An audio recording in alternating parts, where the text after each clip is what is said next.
नमस्कार दोस्तों। अगर आपको स्कूल में कभी टीसी के लिए प्रार्थना पत्र लिखना पड़ा हो या परीक्षा में प्रश्न आ जाए कि भाई टीसी पर प्रार्थना पत्र लिखो, तो आज के वीडियो आपके लिए बहुत उपयोगी होने वाली है। आज हम केवल टीसी का प्रार्थना पत्र ही लिखना ही नहीं सीखने के, बल्कि उसके अरबाब को विस्तार से समझेंगे, ताकि आप भविष्य में किसी प्रकार का प्रार्थना पत्र आसानी से लिख सकें। तो दोस्तों जल्दी जल्दी देख लो भाई इस वीडियो में क्या है। इस वीडियो में है टीसी क्या होती है, टीसी की आवश्यकता कब और क्यों पड़ा, टीसी के लिए प्रार्थना पत्र का सही प्रारूप क्या हो, प्रार्थना पत्र के प्रत्येक भाग का सही अर्थ क्या है, और प्रार्थना पत्र की बॉडी कैसे लिखी जाए, मुख्य कारण जो हो, ठीक है। और सुंदर सुलेख में इसे लिखने का आसान और उपयोगी सुझाव भी बताऊंगा। तो चलिए दोस्तों, बिना समय गंवाए शुरुआत करते हैं और सीखते हैं कि टीसी के लिए एक प्रभावशाली, शुद्ध और सुंदर प्रार्थना पत्र कैसे लिखा जाता है। तो साथियों, सबसे पहले हम बात करते हैं टीसी क्या होती है।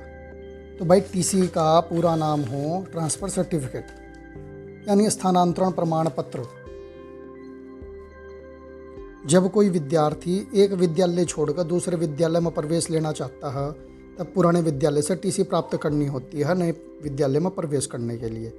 तो इसमें छात्र का भाई नाम हो, जन्मतिथि हो, कक्षा हो, अध्ययन अवधि हो कि भाई कब से कब तक इसने यहाँ अध्ययन किया, और छात्र पंजीकरण संख्या हो।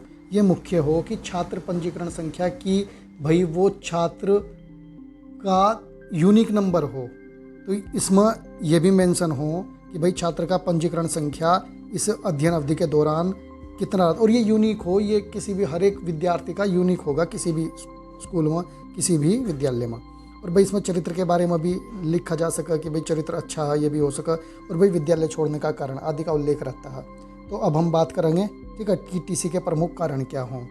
तो भाई टीसी लेने के बहुत सारे कारण हैं वैसे तो, पर यह है कि किसी का दूसरे शहर में ट्रांसफ़र हो गया, किसी के पिताजी का नौकरी बदल गई, ठीक है, या फिर वो अपने पैतृक स्थान में जाना चाह रहे, कहीं और नौकरी कर रहे थे, तो ये भी हो सके एक कारण। दूसरा ये भी हो सके भाई किसी को दूसरा विद्यालय ज्वाइन करना, उसमें आर्थिक समस्या हो सके कि भाई फीस महंगी है यहाँ, या भाई दूसरे पास में उसके दूसरा विद्यालय खुल गया, ये भाई उसे उच्च शिक्षा प्राप्त करनी कि भाई इसमें अब मान लो 10वीं तक का स्कूल था और भाई अब 10वीं इसकी पूरी होगी, तो 11वीं में एडमिशन लेना तो किसी अगले स्कूल में लेना पड़ेगा। और भाई प्रतियोगी परीक्षा की तैयारी करनी मान लो किसी को, तो दिल्ली जाना, तो भाई वो तो दिल्ली एडमिशन लेगा कहीं ना कहीं आसपास।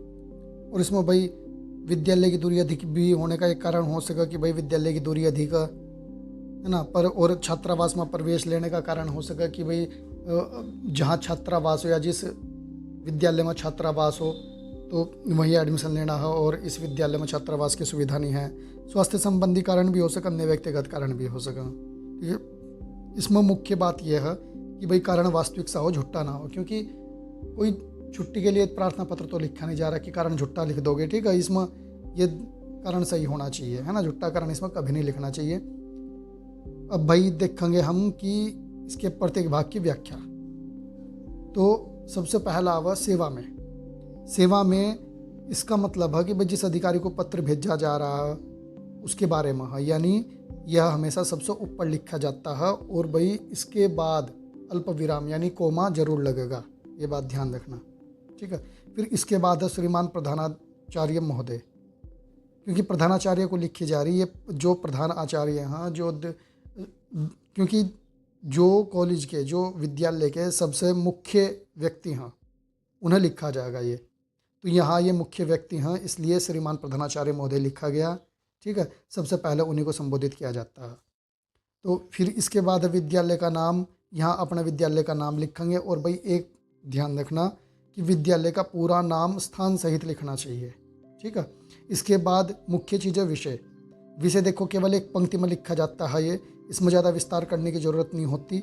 पर जिसे पत्र लिखा जा रहा उसे कम से कम शब्दों में स्पष्ट रूप से पता चल जाना चाहिए कि पत्र का विषय क्या है, ताकि वो वहीं से अंदाज़ा लगा ले और बाकी उसे पढ़ने की ज़रूरत भी ना पड़े। जैसा यहाँ लिखा है कि स्थानांतरण पत्र प्रदान करने हेतु प्रार्थना पत्र, तो जो स्थानांतरण प्रमाण पत्र है, टीसी है, उसे प्रदान करने हेतु प्रार्थना पत्र। तो अब यहाँ इस पत्र की बात करें तो विषय पढ़ते प्रधानाचार्य को पता चल जाएगा कि भाई पत्र टीसी के बारे में, हाँ, उसे टीसी कटवानी अपनी और क्या करना, ठीक है। उसके बाद भाई शब्दावली महोदय भी देखो ये सम्मानपूर्वक संबोधन है, इसके बाद भी अल्प विराम यानी कोमा लगाना जरूरी है, ठीक है। इसके बाद सविनय निवेदन है कि ये सबसे महत्वपूर्ण पंक्ति हो भाई। क्यों हो? क्योंकि इसका अर्थ तो पहले समझो कि ये है कि भाई मैं विनम्रता के साथ आपसे निवेदन करना चाहता हूँ। और भाई देखो सीधी सी बात है, जिससे हम प्रार्थना करेंगे, क्योंकि ये प्रार्थना पत्र है तो विनम्रता पूर्वक ही करेंगे। उसे आदेश थोड़ी देंगे कि ओ प्रधानाचार्य भाई कर एक मेरी टीसी मेरे घर पहुँचवा द, ऐसा थोड़ी ही कहेंगे। तो यही लाइन प्रार्थना पत्र को वास्तव में प्रार्थना पत्र बना हुआ है। ठीक है, तो दोस्तों अब कारण वगैरह लिख देंगे, ये पत्र का मुख्य भाग है। ये कारण ऊपर कई सारे बता दिए, उनमें से जो उचित लगे या जो भी आपकी इच्छा हो वो लिख लेना। ठीक है, फिर अत वाली पंक्ति लिखेंगे, तो अत वाली पंक्ति जरूर लिखेंगे, क्योंकि इसका अर्थ है कि ऊपर लिख की बातों के आधार पर हम अंतिम निवेदन किया जा रहा है, अब अंतिम निवेदन करना चाह रहे। अब इसके बाद ये जो शब्द है कृपा करे, तो ये इसलिए है कि हम प्रधानाचार्य को आदेश तो दे नहीं रहे बल्कि विनम्र अनुरोध कर रहे। तो जितने भी प्रार्थना पत्र लिखे जाते हैं उनमें कृपा करें वाली लाइन तो आएगी ही भाई। इसके बाद ये भी जोड़ सकें कि प्रार्थी आपका सदैव आभारी रहेगा या आपकी अति कृपा होगी। और भाई यदि ऐसा आभार व्यक्त करना नहीं चाहते तो धन्यवाद लिख दो। इसके द्वारा भी पत्र समाप्त करने से पहले आभार व्यक्त किया जाता है। वैसे या तो धन्यवाद हो या ये कि मैं सदैव आपका आभारी रहूँगा या आभारी रहूँगी। ठीक है, ऐसा। और भाई दोनों भी बहुत बार लिख दें तो उससे कोई ज़्यादा फर्क नहीं पड़ता। अब भाई ये प्रार्थी शब्द है, तो प्रार्थी अर्थात प्रार्थना करने वाला व्यक्ति यानी आवेदन लिखने वाला। और यहाँ देखो एक बात, यहाँ भवदीय भी लिख सका, है ना, ये भी बहुत अच्छा शब्द है। इसका अर्थ भी हो आपका शुभचिंतक या आदर करने वाला। और भाई यहाँ एक बात और है, यहाँ प्रधानाचार्य को पत्र लिखा गया तो पत्र में ये शब्द समूह भी प्रयोग कर सकें कि आपका आज्ञाकारी शिष्य या आपकी आज्ञाकारी शिष्या। ठीक है, तो ये विद्यालय में विद्यार्थी द्वारा प्रयोग किया जाने वाला अत्यंत श्रेष्ठ समापन है ना।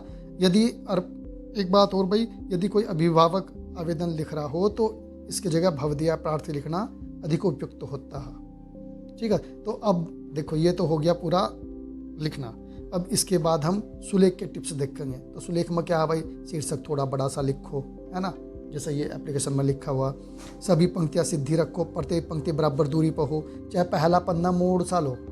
ठीक है, और मोड़ का निशान सा बना लो कि उससे पार ना जा पावे, इधर से भी दोनों तरफ से बॉर्डर। और भाई शब्दों के बीच में समान दूरी रखें, मात्रा स्पष्ट लिखें और विराम चिन्ह सही लगाना, पंक्चुएशन का ध्यान रखें। और भाई अंत में हस्ताक्षर के लिए जगह छोड़ना। जो भवदीय प्रार्थी है उसके बाद एकदम हस्ताक्षर करे जहाँ, ये भी तरीका है, या हस्ताक्षर कहीं भी कर दो, उसमें वैसा कोई फ़र्क नहीं पड़ता। और हस्ताक्षर के बिना तो उसकी कोई वैल्यू ही नहीं है। अब भाई देखो सामान्य गलती क्या है कि विषय लिखना भूल गए, है ना, दिनांक लिखना भूल गए, हस्ताक्षर करना भूल गए, गलत संबोधन दे दिया, कुछ भी कारण स्पष्ट नहीं लिखा, कुछ भी रोल जुरूल लिख दिया, और बहुत लंबा आवेदन लिख दिया। प्रार्थना पत्रों में भाई कम शब्दों में स्पष्ट बात होनी चाहिए। कहीं गर्लफ्रेंड को तो लेटर लिख नहीं रहे कि व्हाट्सएप पर कि भाई ये और वो पढ़ना लल्लू पच्चू कर रहे, तो इन चीज़ों का थोड़ा सा ध्यान रखना। ठीक है, अब इसके बाद भाई सबसे मुख्य बात जो ये है कि अगर वीडियो पसंद आई हो तो लाइक करें और भाई सब्सक्राइब भी कर दियो।